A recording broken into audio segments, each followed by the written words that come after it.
You know that feeling when you're standing in front of someone who twists every word you say, and no matter how carefully you try to explain yourself, it somehow turns back on you. You walk away doubting your own memory, your own emotions, your own worth. That's the quiet exhaustion of dealing with a narcissist. They thrive on control, on keeping you tangled in their version of the truth. But there's a sentence, just one, that doesn't yell, doesn't fight, doesn't play their game.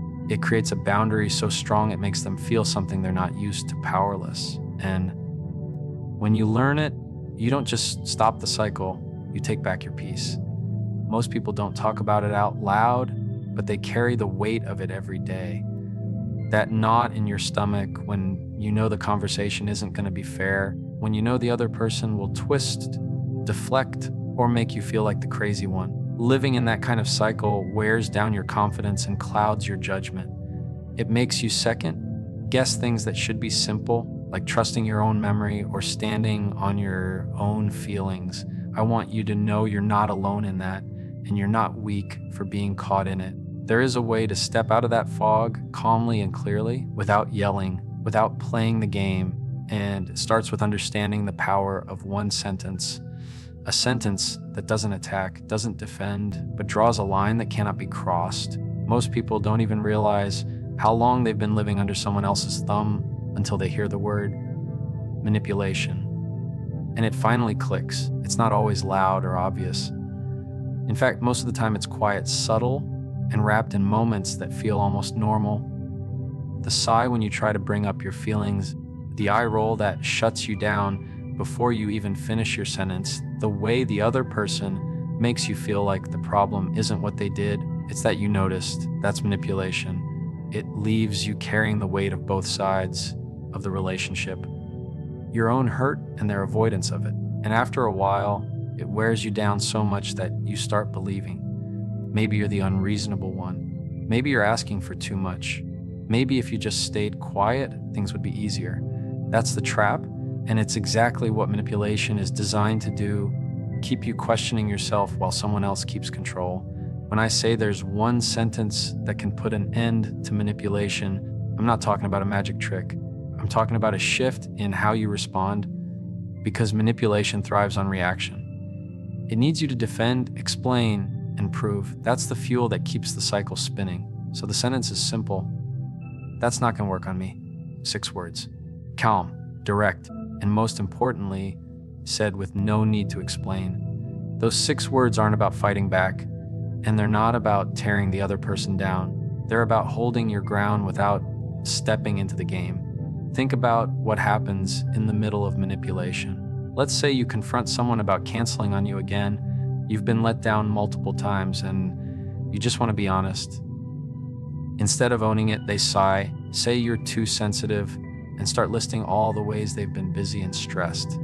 Now suddenly, you're on the defensive, either apologizing for being hurt or trying to justify why your feelings are valid. That's the pivot. They've shifted the focus and you're left spinning. But when you respond with, "That's not going to work on me," you don't grab the rope they're throwing you. You don't get pulled into the tug of war. You step out. And in that moment, you're sending a message. I see what's happening. I'm not buying into it. And I don't need to fight you to stand in my truth. This matters because manipulation can only survive in confusion. When you're unclear, when you're scrambling to make sense of what just happened, when you're trying to untangle your words from theirs, that's when manipulation wins, clarity kills it. And clarity doesn't have to be loud. It doesn't have to come with anger. In fact, the calmer you are, the stronger your words land. Saying, "That's not going to work on me," with steady composure takes away the power they were trying to gain and places it back in your hands. Now, here's the hard part. People who manipulate often don't like boundaries. They'll push harder, get defensive, maybe even mock your words. And that's where a lot of us give up because the pushback feels heavy and uncomfortable. But that moment is where growth happens. Holding steady in the discomfort is how you teach yourself, not just them, that you are no longer playing the same role. You're no longer the one bending, explaining, or absorbing the weight of the entire relationship. And over time, that shift changes everything. I want to be clear here. This sentence isn't about scaring someone else or making them feel small. It's not about punishment. It's about clarity and self-respect. It's about drawing a line that says, I see me, I hear me, and I will not betray myself to keep the peace. Because every time you allow manipulation to go unchecked, you're sending yourself the message that your own reality doesn't matter. And the most damaging part of manipulation isn't what they say. It's what you slowly stop saying to yourself. You stop telling yourself the truth. You stop listening to your gut. You stop believing in your own worth. This sentence is the beginning of undoing that. Here's what usually happens when you start using it. At first, you'll feel shaky. You'll rehearse it in your head before you say it. Your voice might crack or your stomach might knot up. That's okay. That's your body learning what it feels like to step out of an old role. Over time, though, the words start to anchor you. They remind you that you don't have to fight harder, talk louder, or prove more. You just have to be clear. And the person on the other end, they might get frustrated. They might back off. They might try new tactics. But none of that changes the most important part. You stayed aligned with yourself. What I've seen, both in my own life and in the lives of countless people I've worked with, is that this one sentence becomes more than just a response. It becomes a mindset. You start to notice manipulation sooner. You recognize the patterns quicker. And you don't feel the same pressure to fix or carry someone else's emotional mess. You start walking into conversations with a quiet confidence. I know what's mine and I know what's not. That's the real freedom. And maybe this is the piece that needs to be said most. You deserve that freedom. You deserve to live without second-guessing every word, without rehearsing every conversation in your head, without carrying the guilt that was never yours to begin with. You deserve to stand in the middle of your relationships with a clear head and a steady heart. That's not going to work on me is not just a sentence. It's a declaration of that freedom. It's you telling yourself the truth again. And when you do that, manipulation loses the only thing it ever had over you, your silence. Most of us have been caught in a cycle we didn't even know how to name. You speak up about something that hurt you, and instead of it being heard, it gets flipped. Maybe they say you're too sensitive. Maybe they bring up something you did months ago to balance the scales. Or maybe they just go silent, shutting you out until you're the one apologizing for even bringing it up. And it keeps happening. Same argument, different day. Same exhaustion, different words. Over time, you start to think this is just what the relationship is supposed to be like. Hard, confusing, draining. But that's not love. That's not connection. That's a cycle. And cycles can be broken with something far more simple than we think: a boundary. A boundary is not a wall. It's not about shutting people out or cutting them off. A boundary is clarity. It's saying, this is where I end and you begin. This is what I will allow, and this is what I will not. And the truth is, most of us were never taught how to set them. We were taught how to keep the peace, how to bend, how to absorb someone else's anger or silence. We learned how to keep relationships alive, but not how to keep ourselves alive inside of them. So when I say the simple boundary that breaks the cycle, I don't mean easy, I mean clear. Clear is simple, and clarity is what ends confusion. Here's what it looks like in real life. You bring up how you feel left out when your partner makes decisions without you. Instead of hearing you, they get defensive, saying, well, you're never around anyway, so I had to. Now the focus is on your absence, not their choice. That's the pivot. That's the cycle. But a boundary sounds like this. I'm not going to argue about whether my feelings are valid. If this conversation turns into deflecting, I'm going to step back until we can talk about the actual issue. Notice the difference. You're not attacking. You're not defending. You're naming the behavior. You're holding the line, and you're showing what you will do if it keeps going. That's a boundary. The power of a boundary is that it doesn't depend on the other person changing. It doesn't depend on them suddenly becoming more self-aware or more compassionate. It depends on you. And that's why it's so hard. Because for many of us, the idea of drawing a line feels selfish. It feels like rejection. It feels like we're risking the relationship. But the truth is, without boundaries, there is no relationship. Not a real one, at least. Without boundaries, there's only control, only cycles of reaction and blame. Boundaries are what allow love to be honest. And yes, there will be pushback. People who benefit from your silence will resist your clarity. They may call you cold. They may accuse you of not caring. They may even double down on the same behavior to see if you really mean it. That's the hardest moment, the test. Because everything in you will want to give in, to smooth it over, to step back into the cycle, just so the tension breaks. But here's what you need to hear every time you hold the line. You are teaching both of you something. You're teaching them that the old ways don't work anymore, and you're teaching yourself that your peace is worth protecting. Sometimes the simplest boundary sounds like, I won't keep repeating myself. Or, if this turns into yelling, I'm going to walk away until we can talk calmly. Or even, I'm not responsible for convincing you to understand me. These are not attacks. They're not ultimatums. They're statements of self-respect. They say, this is how I will take care of me in this moment. And when you start practicing them, something changes inside you. The fog begins to lift. You stop carrying the weight of trying to control both sides of the relationship. You realize your role is not to fix the other person, but to stay true to yourself. I know some of you are probably thinking, what if they never change? And that's a fair question. The honest answer is, maybe they won't. Some people will resist boundaries their whole lives. But the point of a boundary isn't to change them. It's to change the cycle. It's to give you the space to live without the constant drain of confusion and blame.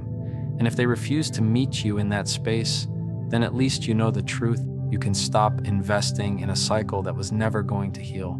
You can stop waiting for someone to become who they've never been willing to be. But here's the hopeful part. Boundaries don't just end cycles, they create new ones, healthy ones. When you consistently hold to them, you set a tone for the relationship that says, we deal with each other directly. We talk about the issue, not around it. We protect connection by protecting respect. Over time, this can reshape even long-standing patterns. And even if the other person only moves a little, that little bit of honesty can change the whole feel of the relationship. More importantly, boundaries reshape you. They give you back your voice. They restore your trust in your own perception. Because one of the most painful parts of being caught in an unhealthy cycle is not just the arguments, it's the self-doubt. It's walking away from conversations wondering if you imagined it, wondering if your needs were unreasonable, wondering if you're just too much. Boundaries cut through that noise. They anchor you back into yourself. They let you say, I don't have to question whether this feels right. I know what respect looks like, and I know what I will accept. So when I say the simple boundary that breaks the cycle, I'm talking about a sentence, a stance, a moment of clarity that changes the entire rhythm of how you relate. It doesn't have to be dramatic. It doesn't have to be harsh. It just has to be steady. The cycle can only continue if you step back into it. But once you hold the line, once you refuse to keep spinning in the same circle, the pattern begins to fall apart. And that's where real healing, real peace, and real love have the chance to grow. Doubting yourself doesn't happen all at once. It's not like one big moment knocks you off balance. It's slow. It builds over time. You notice it when you start replaying conversations in your head, wondering if you said too much, if you came across the wrong way, if maybe you were the problem after all. You notice it when you find yourself apologizing just to end the tension, even though you're not sure what you did wrong. And you notice it when your feelings get smaller and smaller until you're not even sure they're worth bringing up anymore. That's the silent weight of hard relationships. They don't just exhaust you, they chip away at your ability to trust yourself. When you live in that space long enough, self-doubt starts to feel normal. It's the air you breathe. And it can be so confusing because on one hand, you know something isn't right. You feel the heaviness, the knot in your chest, the uneasiness when certain patterns repeat. But on the other hand, the person on the other side of that relationship may not see it. Or worse, they may tell you you're imagining it, that you're too emotional, that you're overreacting. So you go back and forth, stuck between your own gut and their version of the truth. And that tug of war is what drains you. Not just because it's exhausting, but because it slowly erodes the most important foundation. You have your trust in yourself. I want you to hear this. Your feelings are not wrong for showing up. They don't need permission to exist. When something feels off to you, That signal is worth paying attention to. It doesn't mean the other person is always bad or always wrong.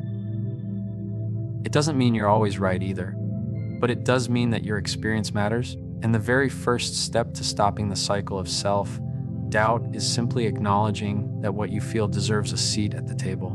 Too many of us edit ourselves down before the conversation even begins. We convince ourselves we shouldn't feel hurt or angry or neglected, so we bury it. And every time we bury it, we bury a piece of our own clarity. One of the most common traps in hard relationships is believing that clarity will come from the other person. We think if they would just explain themselves better, if they would just acknowledge what they did, if they would just finally admit the truth, then I could feel steady again. But that puts your peace in someone else's hands. And when you do that, you're giving them the power to decide whether or not you can trust yourself. The truth is, clarity has to start inside you. It begins with slowing down enough to say, I may not have all the answers right now, but I know what I feel. I know what my body is telling me, and I'm allowed to take that seriously. Let's be honest though, trusting yourself in a hard relationship is scary. Because the moment you start doing it, the relationship often shifts. The patterns don't work the same anymore. Maybe you stop apologizing just to smooth things over. Maybe you stop chasing the other person's approval. Maybe you stop bending every time they push. And when you do, it unsettles the balance. They may push harder. They may accuse you of changing. They may even say you're the problem. And that's the exact moment when self-doubt tries to creep back in. You start wondering, maybe they're right. Maybe I am being too harsh. Maybe I should just go back to how it was. That's the pull of the cycle. The way out of that pull isn't to prove the other person wrong. It's to ground yourself in truth. And grounding looks like this: writing down what actually happened so you can see it clearly instead of replaying a distorted version in your mind. It looks like talking to someone you trust who can remind you that your experience is valid. It looks like pausing in the middle of a heated moment and saying to yourself, I don't have to solve this right now. I just have to be honest with me. These are small, simple steps, but they begin to rebuild the muscle of self-trust. And here's something that's often overlooked. Trusting yourself doesn't mean you'll never be wrong. It doesn't mean you won't overreact sometimes or misread a situation. But the goal isn't perfection, it's honesty. It's the ability to say, even if I didn't get everything right, I know what I felt, and that matters. People who manipulate or avoid responsibility will try to make you think that being imperfect means you can't be trusted at all. But self-trust is not about being flawless. It's about being faithful to your own experience, even while you learn and grow. Let me give you a picture of what that looks like. Imagine you're in a conversation where your partner dismisses your concern. They laugh it off, or they tell you it's not a big deal. Old you would have shrunk back, doubted yourself, maybe even apologized for bringing it up. But self-trusting you says, I hear what you're saying, but this is still important to me. Notice how that shifts the focus. You're no longer asking for permission to feel. You're owning it, you're holding steady, and even if the other person doesn't change in that moment, you did. That's where the real cycle breaks. Not when they give you the response you want, but when you stop abandoning yourself in the middle of it. The longer you practice this, the more you start to notice something powerful. Peace doesn't come from winning the argument. It doesn't come from finally convincing the other person to see things your way. It comes from knowing you didn't betray yourself this time. You walked out of the conversation with your dignity intact. You didn't silence your truth. And that quiet confidence starts to spread into every part of your life. Decisions feel clearer. Boundaries feel stronger. Relationships feel less like battles and more like choices. I know how easy it is to think, but what if I lose them? What if trusting myself costs me the relationship? And the honest answer is, sometimes it does. Sometimes when you stop doubting yourself, you realize the relationship was built on you staying small. And when you stop staying small, the other person either has to grow with you or the distance between you becomes clear. That's painful, but it's also freeing. Because losing a relationship that required you to doubt yourself is not really a loss, it's a release. It's making space for connection that doesn't demand your silence. At the end of the day, stopping self Doubt in hard relationships isn't about learning a perfect script or outsmarting the other person. It's about remembering that your voice matters as much as theirs. It's about slowing down enough to hear yourself again. And it's about choosing moment by moment not to abandon yourself just to keep the peace.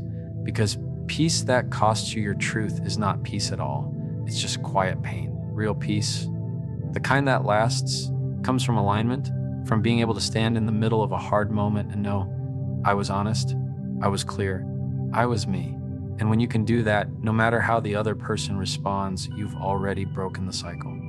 Most of the time, when we get pulled into conflict, we don't even realize how quickly it happens.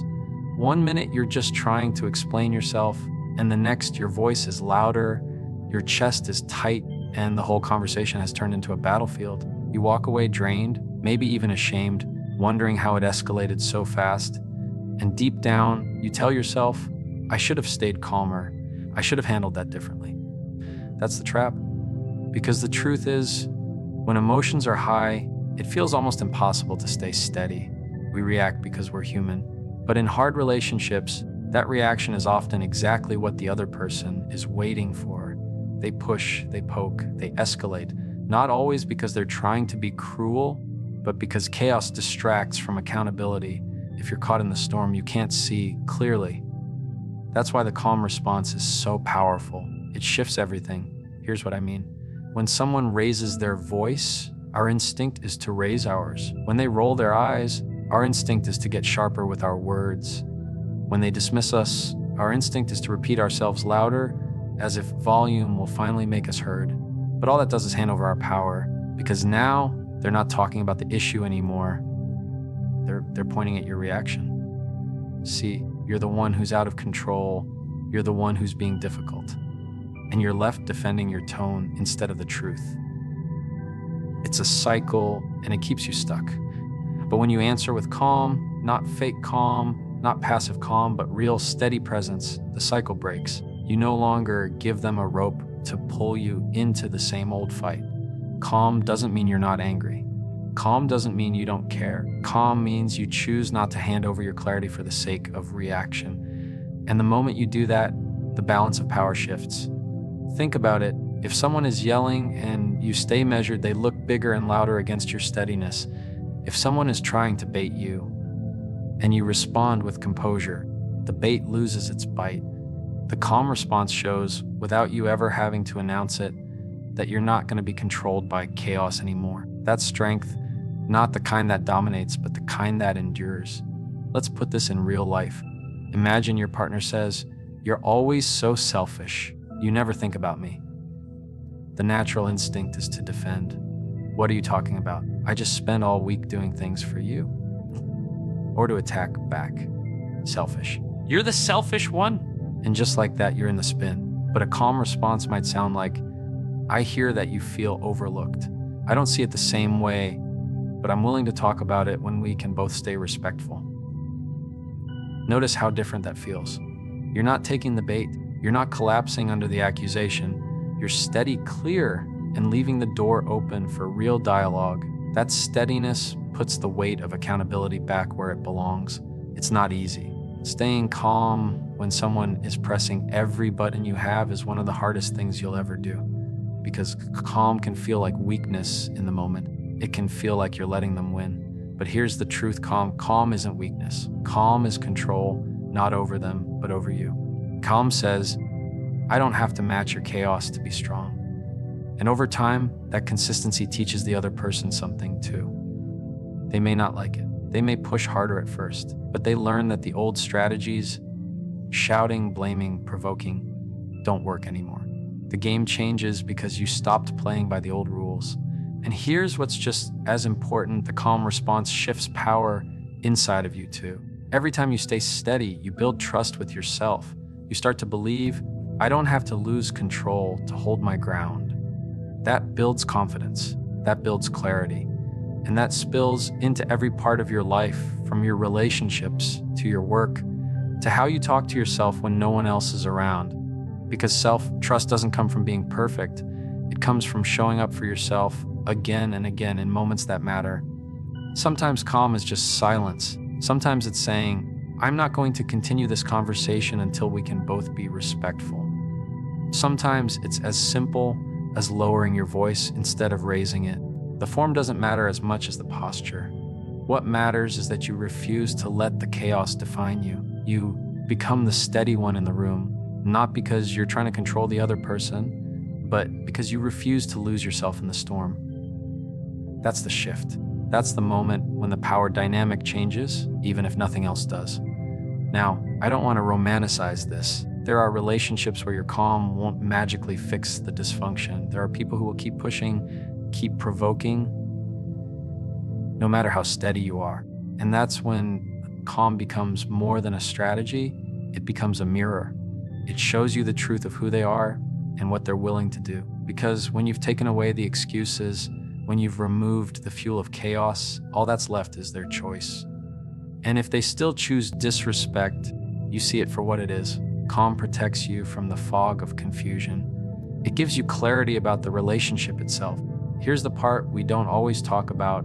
Sometimes the hardest person to stay calm with isn't the other person. It's yourself. It's the voice in your head saying you're not doing enough, not saying enough, not being strong enough. That inner critic can be just as loud and just as manipulative as anyone else, and the calm response works there too. Instead of spiraling into self-criticism, you take a breath and say, I hear you, but I'm not going to fight myself today. That calm, compassionate voice inside shifts the power away from shame and back towards self-respect. So much of our struggle in relationships comes down to power, who holds it, how it's used, how it shifts. And most of us were taught that power comes from being louder, quicker, sharper. But the real power, the kind that lasts, comes from calm. It comes from being able to sit in the middle of someone else's storm and not lose yourself to it. It comes from knowing you don't have to win the fight to win back your peace. That's what makes the calm response so transformative. It doesn't just change the conversation, it changes you. And maybe that's the whole point. Because at the end of the day, the goal isn't to make the other person fear you or to finally beat them at their own game. The goal is to stop doubting your own strength, to stop giving away your peace, and to start trusting that you can handle hard moments without betraying yourself. Calm is how you do that. Calm is how you step out of the old cycle and into a new one. One where you don't have to yell to be heard, one where you don't have to fight to be respected, one where your presence speaks louder than any reaction ever could. Peace is one of those things you don't really notice until it's gone. When you're caught in the middle of a hard relationship, you realize how quickly it slips away, not in one big moment, but in the small, steady leaks. The conversations that leave you more confused than understood. The arguments that circle back to the same place, no matter how many times you've had them. The way your chest tightens before you even speak because you already know how it's going to go. And over time, that loss of peace doesn't just stay in the relationship. It spills into your day, into your sleep, into the way you see yourself. It becomes a background noise you carry everywhere. And you start to believe that's just how it is. But peace isn't something you get only when other people behave. Peace is something you can protect. And sometimes all it takes is one line to draw that boundary. The line is simple. I'm not going to lose myself in this. 16 words that remind you of something easy to forget. You don't have to trade your stability for their storm. When you're in the middle of conflict, it feels like you only have two choices, fight harder or give in. But both cost you.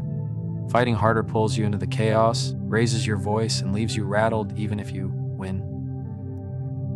Giving in might calm things down for the moment, but it leaves you carrying resentment and shame. That line gives you another option. It allows you to step back, stay steady, and hold on to your peace without collapsing or attacking. Let's put it into a real moment. Imagine your partner accuses you of not caring about them because you didn't respond to a text right away. You might rush to explain, to justify, I was in the middle of something, I didn't mean to ignore you. Or maybe you turn defensive. What about the times you don't respond to me? And before you know it, you're tangled in proving and counter, proving both of you louder, neither of you closer. But if you take a breath and say, I'm not going to lose myself in this, you've drawn a line. You're reminding yourself and them that you're not stepping into the spin. It doesn't shut down the relationship, it just shifts the rhythm. It creates space where respect can exist. This line matters because the biggest danger in hard relationships isn't just the arguments themselves, it's what they take from you. They take your clarity, they take your voice, they take the part of you that once believed you could walk into a conversation with honesty and be met halfway. And when you keep losing those pieces, you stop showing up as yourself, you become smaller, quieter. Angrier inside, but less willing to say it out loud. That's the real loss. Protecting your peace isn't selfish. It's survival. It's how you make sure you don't disappear inside someone else's patterns. Some people hear this and think peace means silence, that protecting your peace means never speaking up, never pushing back. But that's not peace, that's avoidance. Peace doesn't mean you don't care. Peace means you care enough not to let the fight take away who you are. It means you can still show up, still tell the truth without handing over your well-being in the process. That's why this line is so powerful. It doesn't say, I don't want to deal with this. It says, I'll deal with this, but not at the cost of me. Now, let's be honest, not everyone will like this shift. If someone is used to you folding, they may call you distant. If they're used to you blowing up, they may accuse you of not caring. That's their discomfort with the new rhythm. It doesn't mean you're wrong. It means you're changing the pattern, and change always shakes the ground a little. But here's the thing, if the relationship is healthy at its core, your peace won't be a threat, it'll be an invitation. Because when one person stops spinning, the whole dynamic has a chance to slow down. It takes practice. The first time you use that line, you might feel shaky. Your voice might tremble, or the other person might laugh it off. That's okay. Boundaries don't need to be loud to be strong. They just need to be consistent. And every time you say, I'm not going to lose myself in this, you reinforce a truth your body needs to remember. Your peace is not negotiable. You may not control the other person's reaction, but you do control how much of yourself you hand over. This line also does something else quietly important. It shifts how you see yourself. Because when you start protecting your peace, you start believing you're worth protecting. You start noticing that your feelings are valid, your needs matter, your presence has weight. And that changes the way you walk into every room, not just the hard ones. You carry yourself differently. You choose differently. You stop settling for relationships where your peace is always the price of admission. Think about how many times you've walked away from a conversation with regret, not because of what they said, but because of how you responded. The words you can't take back, the silence you can't explain, the way you wish you'd handled it differently. This line is the pause that saves you from that regret. It gives you just enough space to choose steadiness instead of reaction. And that choice, repeated again and again, is what rebuilds the trust you have in yourself. Here's what's even more powerful. The people who truly care about you will notice. They may not say it right away, but they'll feel the difference. They'll see that you're not fighting just to fight, and you're not folding just to avoid. You're steady, you're clear, you're protecting the part of you that's worth protecting. And for the people who can't or won't respect that, the clarity becomes just as valuable, because now you see the truth. You're no longer fogged up by chaos. You can make decisions about the relationship with a clear head and a steady heart. Peace doesn't mean the absence of conflict. Conflict will always exist where love and closeness exist. Peace means you can move through that conflict without losing yourself in the process. That's what this one line gives you. It's not about silencing the other person. It's not about winning the fight. It's about remembering in the middle of it all that you don't have to hand over the very thing you've been searching for. Because the truth is, peace isn't something someone else gives you. It's something you choose to protect, one boundary, one conversation, one line at a time.